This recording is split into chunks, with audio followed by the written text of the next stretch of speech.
सीताराम दोस्तों, आपका फिर से स्वागत है मेरे YouTube चैनल राधे श्याम में। आज हम आपको श्री रामचरितमानस के अध्याय का अगला भाग सुनाते हैं।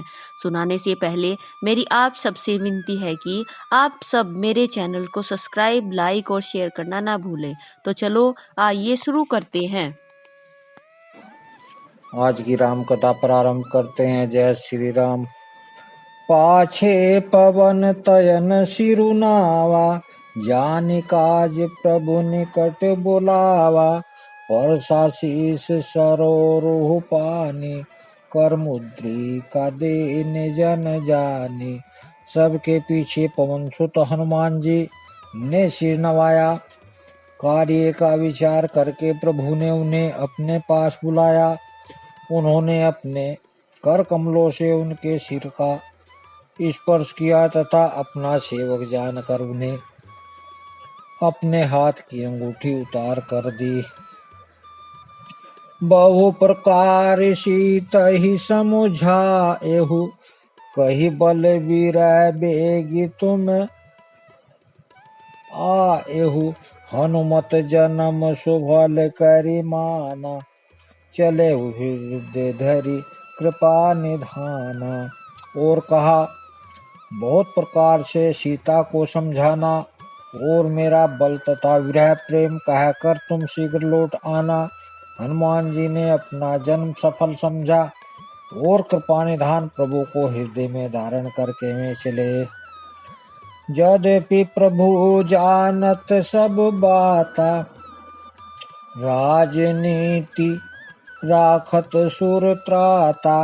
यद्यपि देवताओं की रक्षा करने वाले प्रभु सब बात जानते हैं, तो भी वे राजनीति की रक्षा कर रहे हैं। नीति की मर्यादा रखने के लिए सीता जी का पता लगाने को जहां तहां वानरों को भेज रहे हैं।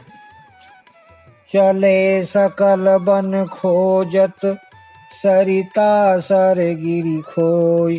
राम काज लय लीन मन, बिसरा तन करो छोय। सब वानर वन, नदी, तालाब, पर्वत और पर्वतों की कंदराओं में खोजते हुए चले जा रहे हैं। मन राम जी के कार्य में लवलीन है। शरीर तक का प्रेम मत तत्व भूल गया है।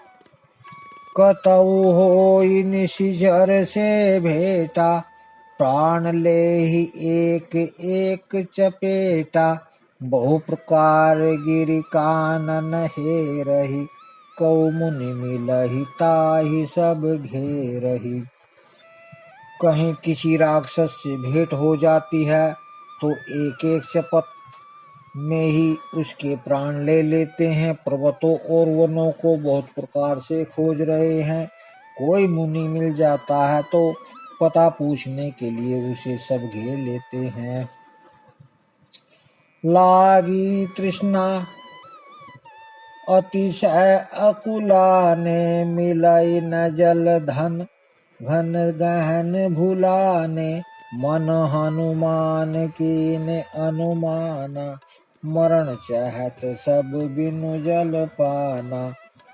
इतने में ही सबको अत्यंत प्यास लगी, जिससे सब अत्यंत ही व्याकुल हो गए, किंतु जल कहीं नहीं मिला। घने जंगलों में सब भूला गए। हनुमान जी ने मन में अनुमान किया कि जल पिए बिना सब लोग मरना ही चाहते हैं। चढ़ी गिरी शिखर चहु दिशि देखा, भूमि विबर एक कौतुक पेखा। चक बाक बक हंस उड़ाही, बहुतक खग पर बसहि तेहि माही। उन्होंने पहाड़ की चोटी पर चढ़कर चारों ओर देखा तो पृथ्वी के अंदर एक गुफा में उन्हें एक कौतुक आश्चर्य दिखाई दिया। उसके ऊपर चकवे, बगुले और हंस उड़ रहे हैं और बहुत से पक्षी उसमें प्रवेश कर रहे हैं। गिरिते उतरी पवन सुति आवा, सब कहुले सोई बिबर देखावा। आगे के हनुमंत ही लीना, बैठे बिबर विलंबु न कीना। पवन कुमार हनुमान जी पर्वत से उतरकर आए और सबको ले जाकर उन्होंने वह गुफा दिखलाई। सबने हनुमान जी को आगे कर लिया और गुफा में घुस गए। देर नहीं की, दीख जाय उपवन बरसर विगसित बहुकंज। मंदिर एक रुचिर तह बैठी नारी तप कुंज। अंदर जाकर उन्होंने एक उत्तम उपवन, बगीचा और तालाब देखा जिसमें बहुत से कमल खिले हुए हैं। वहीं एक सुंदर मंदिर है जिसमें एक तपोमूर्ति स्त्री बैठी है। दूरी ते ताहि सब नहीं सिरुनावा, पूछे निज वरतांत सुनावा। ते तब कहा करहु जल पाना, खाओ सुरस सुंदर फल नाना। दूर से ही सबने उसे सिर नवाया और पूछने पर अपना सब वृतांत कह सुनाया। तब उसने कहा, जलपान करो और भांति भांति के रसीले सुंदर फल खाओ। मंजुन कीन मधुर फल खाए, तासु निकट पुनि सब चली आए। ते सब आपनी कथा सुनाई, मैं अब जाबु जहाँ रघुराई। आज्ञा पाकर सबने स्नान किया, मीठे फल खाए और फिर उसके पास चले गए। तब उसने अपनी सब कथा कह सुनाई और कहा, मैं अब वहां जाऊंगी जहाँ रघुनाथ जी हैं। मोदहु नयन बिबर तजि जाहु, पाहु सीतहि जनि पछिताहु। नयन मोदि पुनि देखई बीरा, ठाड़े सकल सिंधु के तीरा। तुम लोग आंख मूंद लो और गुफा को छोड़कर बाहर जाओ। तुम सीता जी को पा जाओगे, पछताओगे नहीं, निराश न हो। आंखें मूंदकर फिर जब आंखें खोली तो सब वीर क्या देखते हैं कि सब समुद्र के तीर पर खड़े हैं। सो पुनि गई जहाँ रघुनाथा, जाय कमल पद नायसी माथा। नाना भांति विनते ही कीनी, अपुनायनी भक्ति प्रभु दीनी। और वह स्वयं वहां गए जहाँ रघुनाथ जी थे। उसने जाकर प्रभु के चरण कमलों में मस्तक नवाया और बहुत प्रकार से विनती की। प्रभु ने उसे अपनी अचल भक्ति दी। बदरे बन कहु सो गई, प्रभु आज्ञा धरि शीस। उर धरि राम चरण जुग, जे बंदत अज ईस। प्रभु की आज्ञा सिर पर धारण कर और रघुनाथ जी के युगल चरणों को, जिनकी ब्रह्मा और महेश भी वंदना करते हैं, हृदय में धारण कर वह स्वयं प्रभा बद्रिकाश्रम को चली गई। इहा विचार ही कपि मन माही, बीती अवधि काज कछु नाही। सब मिली कहि परस्पर बाता, बिन सुधि लय करब का भ्राता। यहाँ वानरगण मन में विचार कर रहे हैं कि अवधि तो बीत गई पर काम कुछ न हुआ। सब मिलकर आपस में बात करने लगे कि हे भाई, अब तो सीता जी की खबर लिए बिना लौटकर भी क्या करेंगे। कह अंगद लोचन भरी बारी, दहु प्रकार भई मृत्यु हमारी। इहा न सुधि सीता के पाई, उहा गए मारही कपिराई। अंगद ने नेत्रों में जल भरकर कहा कि दोनों ही प्रकार से हमारी मृत्यु हुई। यहाँ तो सीता जी की सुध नहीं मिली और वहां जाने पर वानरराज सुग्रीव मार डालेंगे। पिता बंधे पर भामारत मोही, राखा राम निहोर न ओही। पुनि पुनि अंगद कह सब पाही, मरण भयउ कछु संशय नाही। मैं तो पिता के वध होने पर भी मुझे मार डालते, श्री रामचंद्र ने ही मेरी रक्षा की, इसमें सुग्रीव का कोई एहसान नहीं है। अंगद बार बार सबसे कह रहे हैं कि अब मरण हुआ, इसमें कुछ भी संदेह नहीं है।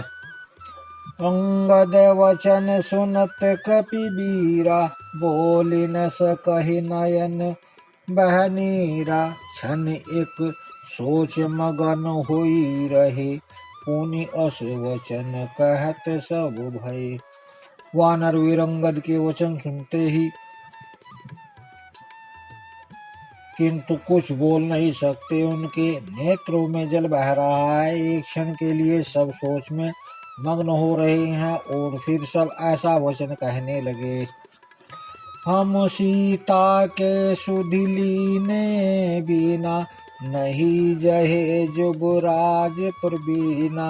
अस कहि लवन सिंधु तट जाई, बैठे कपि सब दर्भ डसाई। हे सुयोग्य युवराज, हम लोग सीता जी की खोज लिए बिना नहीं लौटेंगे।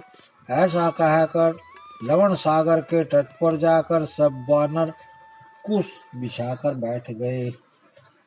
जामवंत अंगद दुखी देखी, कही कथा उपदेश विशेषी। तात राम कहु नर जनि मानहु, निर्गुण ब्रह्म अज जानहु। जामवंत ने अंगद को दुख देखकर विशेष उपदेश की कथाएं कही। मैं बोले, हे तात श्री रामचंद्र जी तो मनुष्य न मानो, उन्हें निर्गुण ब्रह्म अजय और अजन्मा समझो। हम सेवक अति बड़ भागी, संतत सगुण ब्रह्म अनुरागी। हम सब सेवक अत्यंत बड़ भागी हैं, जो निरंतर सगुण ब्रह्म श्री रामचंद्र जी में प्रीति रखते हैं। निज इच्छा प्रभु अवतरई सुर, मही गो द्वेज लागी। सगुण उपासंग संग तह, रहे मोक्ष सब त्यागी। देवता पृथ्वी गो ब्राह्मणों के लिए प्रभु अपनी इच्छा से किसी कर्म बंधन से नहीं अवतार लेते हैं।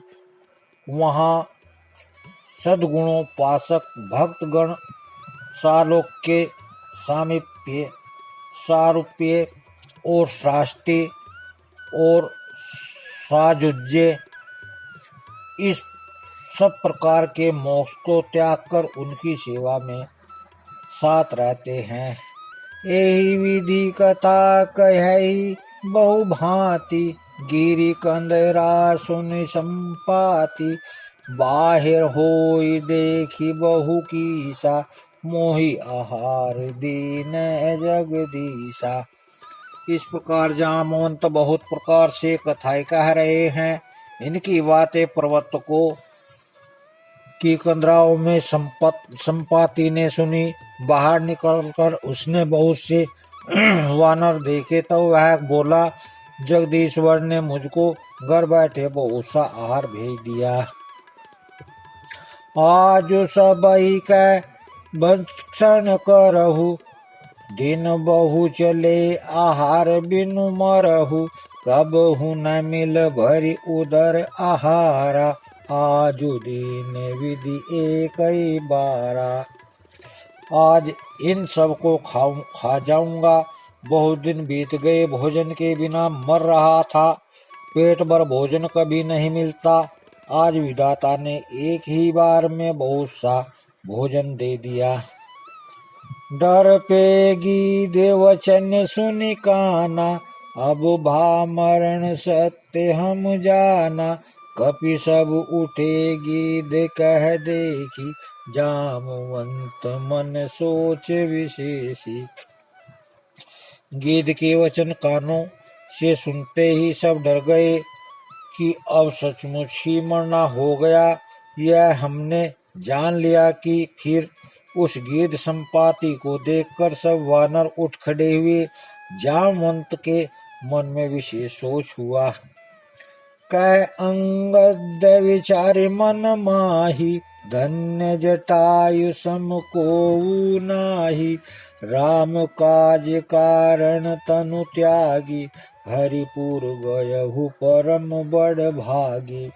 अंगद ने मन में विचार कर कहा, आहा, जटायु के समान धन्य कोई नहीं है। श्री रामचंद्र जी के कार्य के लिए शरीर छोड़कर वह परम बड़भागी भगवान के परम धाम को चला गया। सुनि खग हरष शोक जुत बानी, आवा निकट कपिन भय मानी। तिनहि अभय करि पूछसि जाई, कथा सकल तीनैं ताई सुनाई। हर्ष और शोक से युक्त वाणी समाचार सुनकर वह पक्षी संपाति वानरों के पास आया। वानर डर गए। उनको अभय वचन देकर उसने पास जाकर जटायु का वृतांत पूछा। तब उन्होंने सारी कथा उसे कह सुनाई। सुनी संपाति बंधु के करनी, रघुपति महिमा बहुविधि वरणी। भाई जटायु की करनी सुनकर संपाति ने बहुत प्रकार से रघुनाथ जी की महिमा वर्णन की। मोहि ले जाहु सिंधु तट देहु, तिलांजलि ताहि। वचन सहाय कर बिमै, पहवु खोजहु जाहि। उसने कहा, मुझे समुद्र के किनारे ले चलो, मैं जटायु को तिलांजलि दे दूं। इस सेवा के बदले में तुम्हारी वचन से सहायता करूंगा। अर्थात सीता जी कहाँ है सो बतला दूंगा, जिससे तुम खोज रहे हो उसे पा जाओगे। अनुज क्रिया करि सागर तीरा, कई निज कथा सुनहु कपिबीरा। हम दो बंधु प्रथम तनुरा नाई, गगन गए रवि निकट उड़ाए। समुद्र के तीर पर छोटे भाई जटायु की क्रिया श्राद्ध आदि करके संपाति अपनी कथा कहने लगा। हे वीर वानरों सुनो, हम दो भाई उठती जवानी में एक बार आकाश में उड़कर सूर्य के निकट चले गए। तेज न सही सक सो फिर आवा, मैं अभिमानी रवि निर आरावा। जरे पंख अति तेज अपारा, परहु भूमि करि घोर चिकारा। वह जटायु तेज नहीं सह सका, इससे लौट आया, किंतु मैं अभिमानी था, इसलिए सूर्य के पास चला गया। अत्यंत अपार तेज से मेरे पंख जल उठे। मैं बड़े जोर से चीख मार मार कर जमीन पर गिर पड़ा। मुनि एक नाम चंद्रमा ओहि, लाग दया देखी करि मोहि। बहु प्रकार तेहि ज्ञान सुनावा, देहे जतिन अभिमान छड़ावा। वहाँ चंद्रमा नाम के एक मुनि थे। मुझे देखकर उन्हें बड़ी दया लगी। उन्होंने बहुत प्रकार से मुझे ज्ञान सुनाया और मेरे देह जतिन देह संबंधी अभिमान को छुड़ा दिया। त्रेता ब्रह्म मनुज तनु धरहि, तासु नारी निशिचर पति हरहि। तासु खोज पठई प्रभु दूता, तिनहि मिले ते होव पुनीता। उन्होंने कहा, त्रेता युग में साक्षात पर ब्रह्म मनुष्य शरीर धारण करेंगे। उनकी स्त्री को राक्षस का राजा हर ले जाएगा। उनकी खोज में प्रभु दूत भेजेंगे। उनसे मिलने पर तो पवित्र हो जाएगा। जमी हई पंख करसी जन चिंता, तीन हई दे हसुते सीता मुनि गई गिरा सत्य भई आजु सुनि मम वचन करहु प्रभु काजू। और तेरे पंख उग आएंगे चिंता न कर, उन्हें तो सीता जी को दिखा देना। मुनि की वह वाणी आज सत्य हुई, अब मेरे वचन सुनकर तुम प्रभु का कार्य करो। गिरि त्रिकूट ऊपर बस लंका, तह रह रावण सहज असंका। तय अशोक उपवन जह रही, सीता बैठी सोच रत आई। त्रिकुट पर्वत पर लंका बसी हुई है, वहां स्वभाव वही से निडर रावण रहता है। वहां अशोक नाम का उपवन बगीचा है जहां सीता जी रहती हैं। इस समय भी वे सोच में मग्न बैठी हैं। अगर आपको मेरी वीडियो अच्छी लगी तो बेल आइकन दबाना ना भूलें ताकि आपको मेरे आने वाली वीडियोस का नोटिफिकेशन मिलता रहे। धन्यवाद। जय श्री राम।